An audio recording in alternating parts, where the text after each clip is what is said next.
Las características de la delincuencia organizada, el crimen transnacional, ¿no? Y vos recién decías, Leo, de la modalidad post-COVID o en medio de la pandemia, ¿no? Cómo cambia el delito en medio de la pandemia. Vamos a recibir a la doctora Sandra Fleitas, que es fiscal letrada departamental de Rosario, del departamento de Colonia, que has hecho una conferencia a propósito de eso y que te has planteado precisamente, ¿no? La pandemia y el crimen organizado. Bueno, buenos días. Muchas gracias por la invitación. Sí, diríamos que hace poco me han convocado colegas de México para hablar sobre este tema y también colegas de Perú, porque en épocas de pandemia todo lo que tiene que ver con las conferencias a través de los medios de comunicación, bueno, se hacen más extensivos. Y sí, es un fenómeno que yo lo vengo estudiando hace mucho tiempo. Me alegra mucho que los medios de prensa aborden este fenómeno porque yo siempre digo que la información es poder y lo importante es quienes nos hemos dedicado muchos años al estudio de este flagelo podamos comunicarlo para que el ciudadano común prenda las alarmas y pueda ver que en realidad no es un tema de película ni de Hollywood, sino es una realidad tangente. Ya en los últimos años en nuestro país se ha venido hablando del crimen organizado, pero creo que es un fenómeno que tiene sus antecedentes allá por los 1920, ya diríamos que las primeras organizaciones mafiosas italianas, que han sido objeto de muchas guiones de película, son los antecedentes a esta delincuencia que después con el tiempo y sobre todo a partir de la globalización se ha hecho más presente. Yo hablo siempre, lo que le trato de decir a la gente es que visualice que la delincuencia convencional, la que estábamos acostumbrados a tratar, los delitos de primera línea, por decirlo así, se vienen, de alguna manera vienen sufriendo un desplazamiento por esto que es la delincuencia transnacional. Sí, doctora, bueno, lo vimos, recién hace varios días veníamos hablando de, por ejemplo, un cambio de modalidad. Por ejemplo, ahora, ¿cuál es el delito del que estamos hablando? La estafa mediante redes sociales, el cuento del tío. Es decir, hay, lo que decía la doctora, un desplazamiento en cuanto a la diversidad de modus operandi y de búsqueda de dinero fácil, analizando así a simple vista, ¿no? Usted tiene más fundamentos porque está dentro de la situación. Pero el ciudadano común, cuando se le habla de delincuencia organizada, de organizaciones criminales, dice, bueno, pero yo no me voy a ver afectado porque eso quizás lo vincula a lo poderoso, a lavado de activos, a gente que se maneja en otro nivel. Sin embargo, no, se ve afectado, doctor. Sí, diríamos que lo importante es que para que la gente entienda qué es la delincuencia transnacional o el crimen organizado. Son grandes instituciones donde por lo general se caracterizan porque no es la suma de delincuentes, sino es una entidad que está dotada de una propia identidad, donde hay muchos sujetos, muchas veces los sujetos ni siquiera se conocen entre sí, muchas veces ni siquiera se encuentran en el mismo territorio geográfico. Por eso yo hablo a nivel de que el escenario de la comisión del delito ha cambiado, ya no es más el territorio comprendido dentro de los límites territoriales de un Estado, sino es la comunidad internacional en su conjunto. Entonces, ¿qué es lo que sucede? Primero tenemos que ser conscientes que todos somos vulnerables. Segundo, tenemos que ser conscientes que estas grandes organizaciones criminales reclutan a gente que se encuentran en situación de vulnerabilidad para justamente cometer este tipo de delitos. Después tenemos que destacar lo que acaba de decir Pedrousa en cuanto a que estas organizaciones son camaleónicas, van cambiando, van mutando y van viendo dónde existe la vulnerabilidad, dónde está el punto para justamente ahí, donde surge la necesidad, estar presente. Entonces, ¿qué pasa? En épocas de pandemia ha cambiado porque, ¿qué pasa? La gente está en una etapa de confinamiento.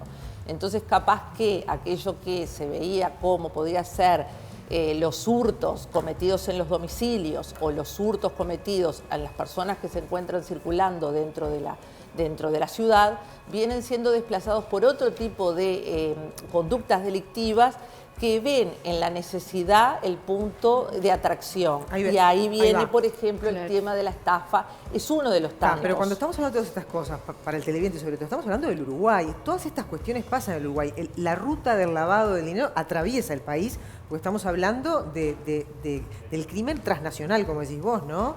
No tienen un lugar fijo.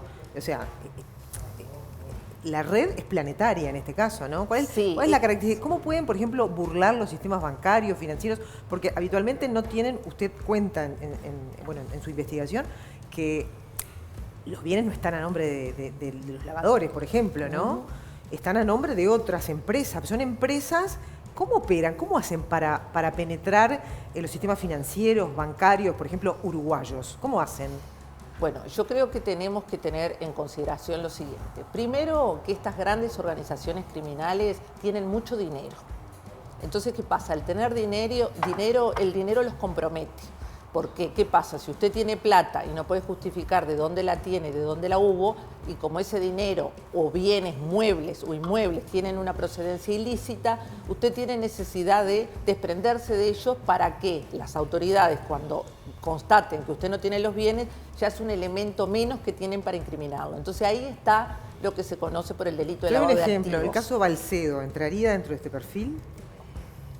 Yo no conozco los detalles concretos del caso, pero sí le puedo decir lo que es el lavado de activos para que la gente lo entienda y para que vea que cualquiera puede estar comprendido en una hipótesis de lavado de activos o puede ser una víctima incluso del lavado de activos. Esta gente tiene mucho dinero y la presencia del dinero los compromete. Entonces, ¿qué es lo que sucede? Necesita desprenderse y necesita alejarlos del origen ilícito que esos bienes tienen. ¿Cómo los alejan? Los ingresan al mercado, los hacen de alguna manera circular dentro del mercado, ingresan en los cauces normales del Estado. Discúlpeme. Bueno, bueno, vamos a un caso práctico. Más vale que le responda a Sofablet porque hace meses que está pidiendo, por favor, tener una respuesta. Le explico, doctora. Sí, usted va a comprar un cucú cherry y viene con la plata y le dice, no traigas plata, tráeme una letra de cambio. O sea, es muy difícil hoy hacer alguna transacción de dinero, de más de $5.000 con el físico. O sea, entonces me gustaría saber, no porque quiera hacerlo, sino para comprender un poco cómo es que se lava dinero a la vista de todo el mundo, ¿no?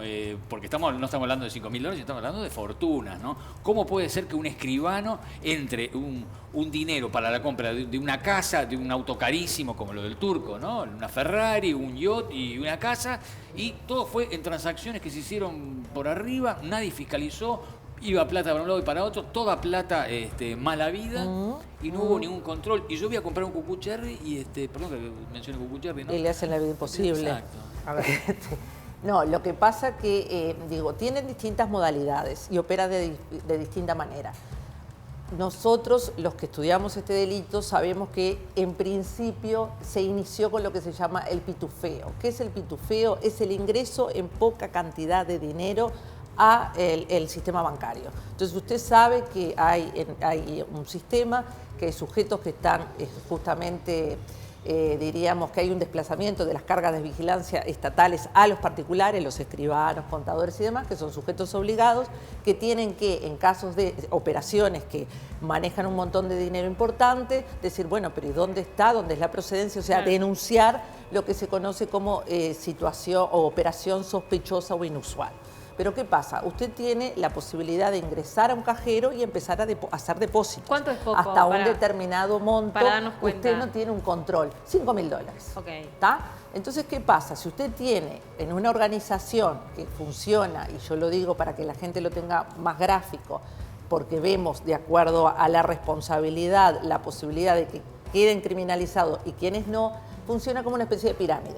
Entonces usted tiene una plataforma donde tiene muchos sujetos, que son los que están en primera diríamos, franja de la comisión del delito, los que venden en la boca de pasta base, los que roban los autos, ¿verdad? Los que están en la línea de acción. Y después va subiendo en la organización y quienes están en la cúspide muchas veces ni siquiera conocen a los que están en la base porque es una forma de que sobreviva la organización y funciona como una especie de sistema eléctrico donde usted salta un fusible y asegura que ese fusible se quemó, pero sigue funcionando la organización. Entonces, ¿qué pasa? El concreto, lo que usted me pregunta. Entonces, usted, bueno, a fulano le da un poquito de dinero, al otro le da un poquito de dinero, un poquito queda para la persona, pero otro poquito va ingresando en una cuenta. Con esa cuenta, en esa cuenta donde ingresa, usted no está sometido a un control, porque para un control existen determinados límites. Pero todo eso va entrando en el mercado. Paréntesis. Le pongo una pregunta de eso mismo. Sí. A mí me pasó con un cofre, sacando plata de un cofre, que lo empecé para no... Cofrefor, lo empecé a depositar, eran unos pocos pesos, y enseguida el banco me llamó porque había una secuencia en las operaciones. Es exactamente lo mismo que usted está contando. Claro, pero una persona. Sí. Pero si yo le estoy hablando que usted tiene una red donde tiene 40 personas en la base, no lo va a llamar el banco si uno hace un depósito de 5, uno de 7. Claro, pero usted imagínese lo que es una organización bancaria, sobre todo ahora que es todo electrónico, dominando todo lo que tiene que ver una población. Pero aparte, otra cosa interesante que usted me decía, ¿pero y cómo? Bueno, vamos a otro ejemplo. Un lavador de dinero lo que quiere es legitimar la plata, lo ingresa al mercado, pero capaz que lo ingresa haciendo un supermercado.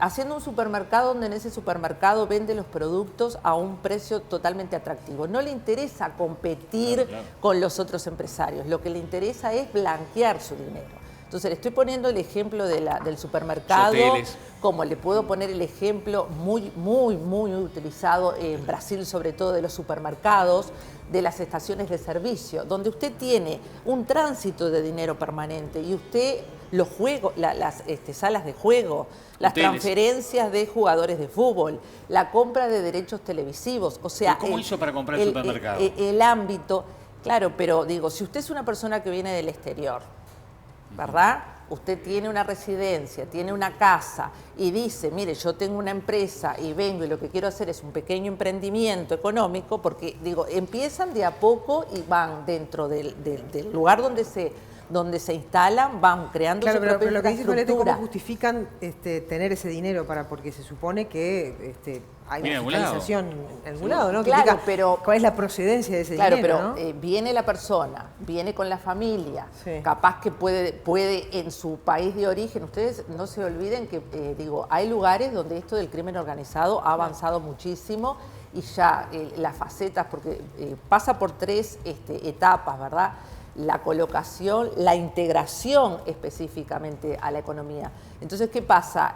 Viene un extranjero, abre un determinado emprendimiento, vamos a poner gastronómico. Si allí hay un movimiento no de personas, no es lo importante. Le harán el control de DGI, usted pagará la contribución, pero podrá ser un local alquilado. Pero el tema es que no hay forma de manejar el tema de la cantidad de dinero que entra. Y en realidad no es lo importante lo que entre, porque a usted no le interesa que ese negocio le sea rentable. A usted lo que le interesa es darle una apariencia lícita a esa plata que usted tiene. Para después venderlo, en determinado momento venderlo. Venderlo o no necesariamente. Yo no sé si ustedes se acuerdan desde hace muchos años aquella situación que se dio en la costa de Marsella, en España, que se hicieron una cantidad de emprendimientos inmobiliarios y que después que estaban los emprendimientos inmobiliarios a mitad de camino, los blanqueadores de dinero levantaron sus dinero porque en realidad empezaron a sonar las alarmas de que ese dinero que se estaba invirtiendo no era bien habido, no se terminó de edificar y en realidad se generó toda una situación de no solamente de afectación al medio ambiente, sino que ahí ustedes ven, que es lo importante, que el lavador no busca la ganancia, busca la legitimación y una vez que genera la legitimación se van. Pero el lavado de activos es una de las modalidades del crimen organizado, no la única, ni la más importante. Doctora, volviendo al tema de la delincuencia transnacional y la vinculación con nuestro país, se ha dado en los últimos años que se ha capturado por parte de Interpol a delincuentes pesados, por llamarlo de alguna forma, que son buscados en todo el mundo, ¿no? El caso Morábito, el caso González Valencia. Sin embargo, aquí, bueno, se ha comprobado en algunos casos que han cometido delitos, pero por otro lado se ve, o por lo menos se vislumbra, que aquí lo que hacen es refugiarse, es venir a hacer una vida lo más tranquila posible, más allá de esa persecución que se le hace en el mundo. ¿Por qué? ¿Por qué acá o por qué el ocultamiento? Bueno, el tema es así, nosotros sabemos lo que sucede acá. Pero yo sé lo que sucede en otros países. O sea, por ejemplo, es muy común que en Brasil sea un lugar donde la gente se oculta, la gente que se dedica al tema de la comisión de los delitos de crimen organizado. Lo que pasa que yo lo que les quería decir, que no es menor, que ustedes tomen en cuenta que las organizaciones criminales, por lo general, las grandes organizaciones toman dos modalidades. Una que es la modalidad más tipo mafiosa norteamericana, que es lo que nosotros conocemos, digo, en las películas, instituciones más rígidas, de dinastía, con organizaciones de intimidación de poder dentro de la... penetra el sistema político, penetran todos los sistemas, que no es el caso del Uruguay, ¿no? Ahí está. O se ha detectado en Uruguay la amenaza al funcionamiento del sistema político y las instituciones.